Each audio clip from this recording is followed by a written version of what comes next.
আসসালামু আলাইকুম ওয়া রাহমাতুল্লাহ। প্রিয় দর্শক, আজ আমরা এই ভিডিওর মাধ্যমে দোয়ায়ে মাস সূরা ভেঙে ভেঙে খুব সহজ উপায়ে আমরা মুখস্থ করে নিব এবং দোয়ায়ে মাস সূরার অর্থ জেনে নিব। শুধু তাই নয়, দোয়ায়ে মাস সূরা কোথায় কিভাবে আমল করতে হয় সে সম্পর্কে বিস্তারিত জেনে নিব।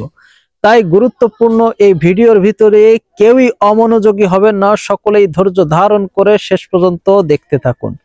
প্রিয় দর্শক, দোয়ায়ে মাস সূরা নামাজের শেষ বৈঠকে অর্থাৎ দ্বিতীয় বৈঠকে দুরূদ শরীফের পর দোয়ায়ে মাস সূরা পাঠ করতে হয়।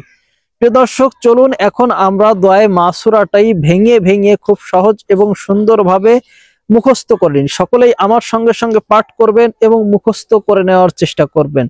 প্রিয় দর্শক, আপনি যদি 2 থেকে 3 বার এই দোয়ায়ে মাস সূরা মনোযোগ সহকারে শোনেন তাহলে ইনশাআল্লাহ তাআলা মুখস্থ হয়ে যাবে। আর যাদের মুখস্থ রয়েছে তারাও ভিডিওটি দেখবেন যাতে করে আপনি দোয়ায়ে মাস সূরাটি সহি শুদ্ধ করে নিতে পারেন। তো চলুন দোয়ায়ে মাস সূরাটি জেনে নিই। সকলে আমার সঙ্গে সঙ্গে পাঠ করবেন এবং মুখস্থ করে নেওয়ার চেষ্টা করবেন। দোয়ায়ে মাস সূরা। আল্লাহুম্মা ইন্নী যালামতু নাফসি জুলমান কাসীরা ওয়া লা ইয়াগফিরুয যুনুবা ইল্লা আনতা ফাগফিরলি মাগফিরাতাম মিন ইনদিকা ওয়ারহামনি ইন্নাকা আনতাল গফুরুর রহিম। প্রিয় দর্শক, দোয়ায়ে মাস সূরাটি আমি আরো একবার পাঠ করে শোনাচ্ছি। দোয়ায়ে মাস সূরা। আল্লাহুম্মা ইন্নী যালামতু নাফসি জুলমান কাসীরান ওয়া লা ইয়াগফিরুয যুনুবা ইল্লা আনতা ফাগফিরলি মাগফিরাতাম মিন ইনদিকা ওয়ারহামনি ইন্নাকা আনতাল গফুরুর রহিম। প্রিয় দর্শক, এই ছিল দোয়ায়ে মাস সূরা। আমি আবারও বলছি, দোয়ায়ে মাস সূরা আমল করার নিয়ম হচ্ছে দ্বিতীয় বৈঠকে অর্থাৎ দুরূদ শরীফের পর এই দোয়ায়ে মাস সূরাটি পাঠ করতে হবে। তো প্রিয় দর্শক, চলুন এখন আমরা দোয়ায়ে মাস সূরার অর্থটি জেনে নিই। দোয়ায়ে মাস সূরার অর্থ: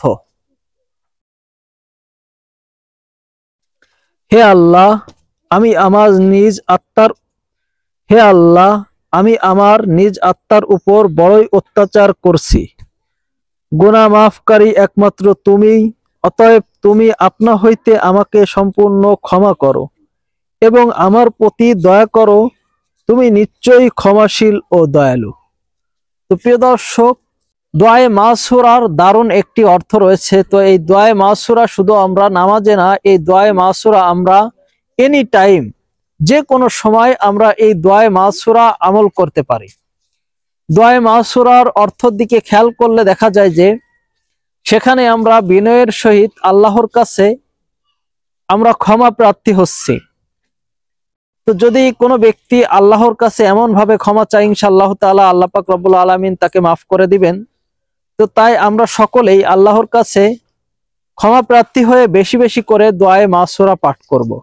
প্রিয় দর্শক, ভিডিওটি ভালো লাগলে অবশ্যই একটি লাইক করবেন এবং এ ধরনের দোয়া শিক্ষা আপনি শেয়ার করে আপনার বন্ধু বান্ধবদেরকে দেখার সুযোগ করে দিতে পারেন। প্রিয় দর্শক, যারা এখনো আমাদের এই ছোট্ট চ্যানেলটি সাবস্ক্রাইব করেন না তারা অবশ্যই সাবস্ক্রাইব করে রাখবেন, যাতে করে নতুন কোনো ভিডিও আপলোড করলেই আপনি সঙ্গে সঙ্গে পেয়ে যান। তো সকলেই ভালো থাকবেন, সুস্থ থাকবেন এ কামনাই করছি। দেখা হবে আবারও খুব শীঘ্রই আপনাদের সঙ্গে। আসসালামু আলাইকুম ওয়া রাহমাতুল্লাহ।